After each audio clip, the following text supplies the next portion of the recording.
Hi everyone, in this video we're doing another photo critique. This time is for an Ian Rouse. Ian Rouse has sent me in his 5 photographs and a little bit of detail about himself as well. He is saying he's a 29-year-old. He started photography back at the beginning of 2010, so that means he's just started last year. He classes himself as an amateur but would very much like to move up from that by next year. He has assembled a good range of equipment and should support his skills as he grows.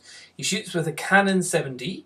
He's also got the Tokina 11-16, the 24-70 Canon, and the 70-200 IS lens. So he's got the awesome sets of lenses there. He's also given me his permission to use the photos as I see fit. Okay, thank you very much, Ian. Let's get on to your shots. Okay, so the first photo he sent in is called Duty, so he's named it. He's given me the details. It's ISO 400 at 175mm, f2.8 at 3,200th of a second. Okay, so that's a very fast, it must have been a bright day for that kind of shutter speed. You certainly could have lowered your ISO and had a slower shutter speed because there's not really any movement going on in this shot. So definitely an ISO 100 or 200 and you could have had a slower shutter speed, which wouldn't have really mattered too much here. But potentially the lower ISO might have given you a cleaner image to deal with. But with the 7D ISO 1600 you've got nothing to worry about at all. And it is quite an interesting shot. It is, I'm guessing it, at Buckingham Palace, you've said that there, and it's one of the fine gents once the horse parade finished passing by. So yeah, it's nice seeing that he's looking off, not straight to the camera, but he's looking at something that's going on or is just past or is about to come. You've got the kind of, his suit, his brightness, the vibrance is looking great. You've got the idea of the location in the background. I could tell that was Buckingham Palace. It looks very, very British.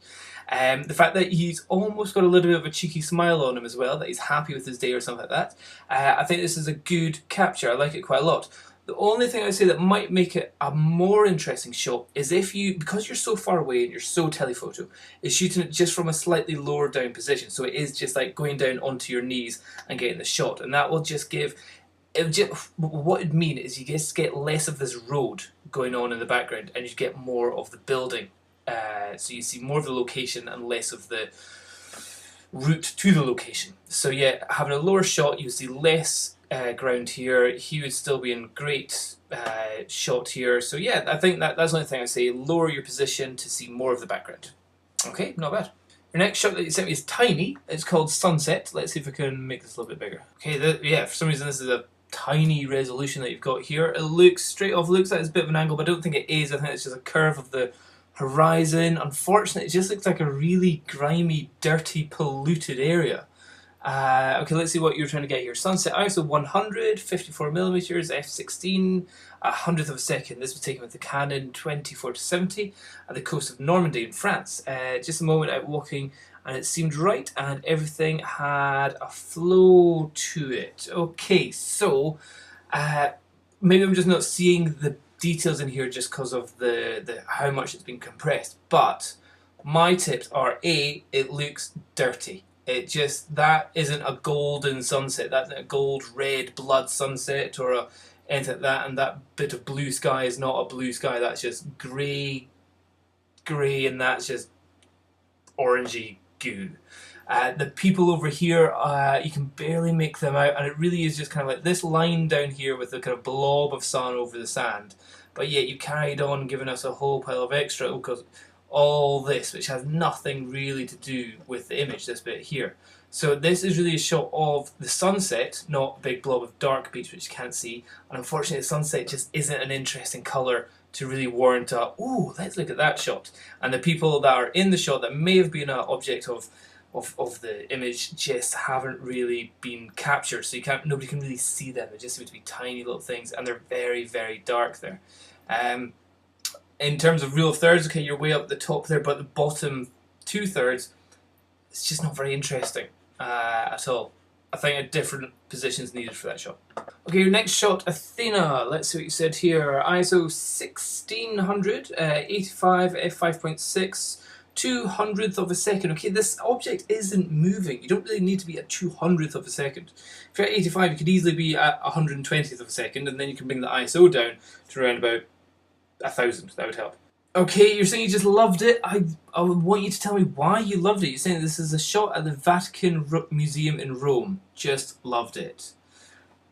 Okay, we're missing her arm that goes off, and it's just a portrait of a statue, which for me it looks like a portrait that anybody could get, and also with any camera.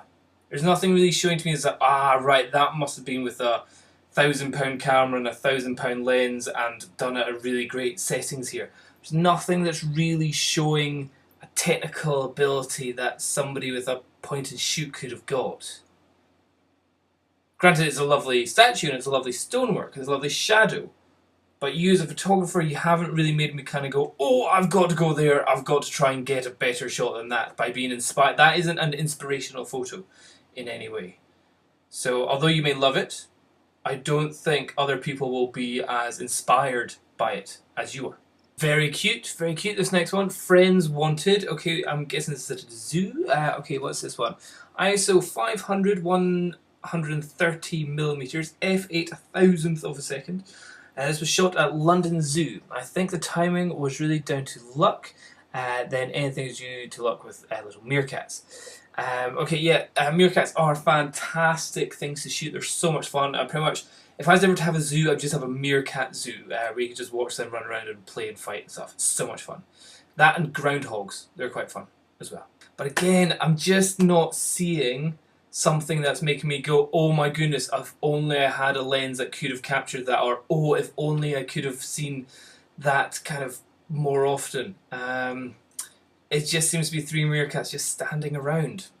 For example, I was at the Ireland Zoo, Belfast Zoo a while ago, and again they have meerkats there, and I absolutely love them. So here's a shot of three meerkats in the background, one meerkat and a peacock, and it's a total face-off. And in an individual shot, I was like, oh, that's cute, just because it was cute. But what was more interesting was the kind of relationship that the peacocks and the meerkats had, how they'd have a kind of a little bit of a fight going on. Oh, don't look at that picture. Let's see. There, like here you can see them all kind of chasing the peacock, and the peacock having a little bit of fun, and there you just have, you know, how they play around and fight with each other. Very, very cute. So with meerkats, there's so much kind of behaviour that goes on, so much fun with them, that they are just brilliant to watch.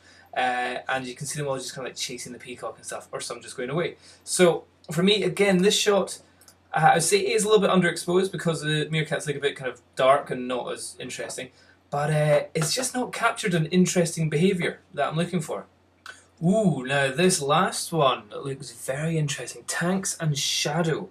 ISO 100, 200 millimeters, f2, 1/5000th of a second. I'm amazed you're able to get that fast a shutter speed to get this amount of detail. Okay, Tank Museum in Bovington. This is in a tank museum. Is it a picture of a picture? What's going on here? Dorset is an open-air display. Cool. This leopard tank came ripping through the dirty, came ripping through the dirt, kicking up dust. By the time I took this photo, I couldn't see anything. This is edited a fair bit in Lightroom just to bring back the results. Bring back the results was worth it, I think. Yeah, cool. Yeah, that is a cool shot. That is like a real war shot. It looks like something's happening. And there, okay, so straight away I'm thinking, I'm seeing this image and I'm thinking, I would like to get that shot. I'd like to go to this Bovington Tank Museum. I'd like to go see this kind of thing. So you're giving me a bit of inspiration with this. But what I am thinking is like, ooh, I'd like somebody to Photoshop in a tank blast coming out the gun, or the idea of some soldiers coming out of the fog in the background, or just seeing more of something going on there. Because at the moment it's just kind of a tank well exposed. So what I would say, Ian, is in all your shots, you're doing absolutely fine. There's no problems with them at all. But I very much like your on-duty one. That one is probably my favourite one. But again, I would say get a little bit lower down on that. And I would say I just keep doing more shots. Think about your positioning. Think about the behaviours that you're capturing, and think about, are you getting a shot which somebody with an advanced point-and-shoot camera couldn't get. And I love those ones which you've sent in so far. I think pretty much anyone could have got them. So with your amazingly expensive camera and your amazingly expensive lenses, go out there and get stuff which nobody else can get.